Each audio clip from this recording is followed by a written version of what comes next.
4 जून को लोकसभा के नतीजे आने से पहले अब सिर्फ 5 कारोबारी सेशन हैं।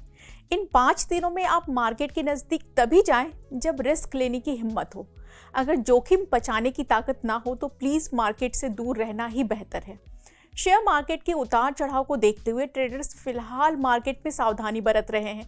इस उथल पुथल के बीच मार्केट में शॉर्ट कवरिंग देखी जा रही है और इंडेक्स फ्यूचर्स में काफी अच्छा बिल्डअप देखने को मिल रहा है। इस बारे में मंत्री फिनमार्ट के अरुण मंत्री ने कहा है कि शॉर्ट टर्म में मार्केट का सेंटिमेंट बुलिश है। हालांकि इन बुलिश संकेतों के बावजूद इंडिया विक्स में लगातार उछाल से मार्केट सहमा हुआ है। विक्स के हाई लेवल का मतलब है कि मार्केट में अनिश्चितता है, यानी कि मार्केट में उतार चढ़ाव के चांस अभी बहुत ज्यादा हैं। इसलिए आप बाजार में फिलहाल सोच समझकर ही कोई एक्शन लीजिएगा।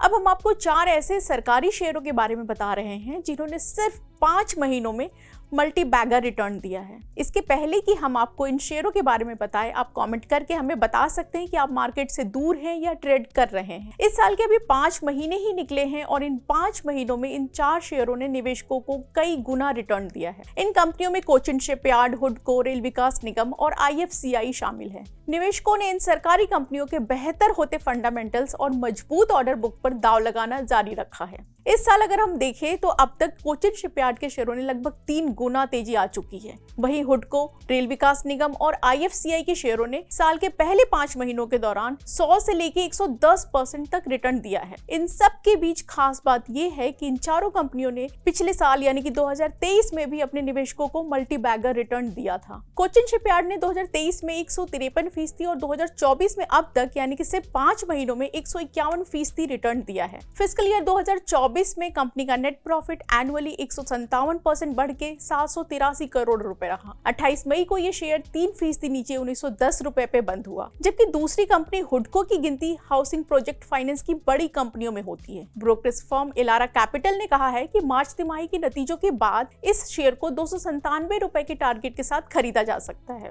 ब्रोकरेज फर्म को उम्मीद है कि हुडको उन कुछ NBFC में शामिल है जिसके NPA में अगले कुछ सालों में गिरावट आ सकती है। अगर ये गिरावट आएगी तो इसके शेयर में अच्छी तेजी देखने को मिल सकती है। 2023 में इस शेयर ने 141% और 2024 में यानी कि इस साल के पहले 5 महीनों में 109% का रिटर्न दिया है। ये भी खास बात है कि चारों ही कंपनियां 25% के अपने मिनिमम पब्लिक होल्डिंग के शर्त को पूरा करती हैं, यानी कि इन चारों कंपनियों के पास शेयर बाजार में पर्याप्त फ्री फ्लोट है। मार्च तिमाही तक के शेयर होल्डिंग नियमों के मुताबिक हुडको में सरकार की हिस्सेदारी 75% है, जबकि कोचिन शिपयार्ड, RVNL और IFCI में सरकार की हिस्सेदारी 72 से लेकर के 73% तक है। 2023 में रेल विकास निगम लिमिटेड यानी कि RVNL ने 166% और 2024 में अब तक 108% का रिटर्न दिया है।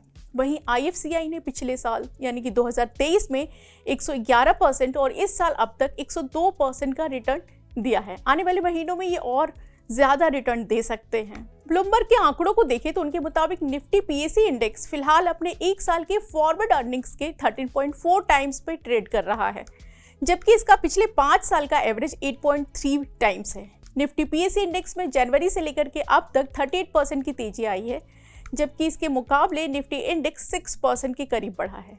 ये सारे संकेत जो मिल रहे हैं इससे पता चलता है कि इन चारों शेयरों में आगे और तेजी आ सकती है। आप ऐसे ही खबरों को जानने के लिए हमारे साथ जुड़े रहें। इसके लिए आप हमारे YouTube चैनल को सब्सक्राइब करें, हमारे Facebook पेज को लाइक करें और हमारे WhatsApp चैनल को भी ज्वाइन करें जिसका लिंक कमेंट बॉक्स में दिया हुआ है।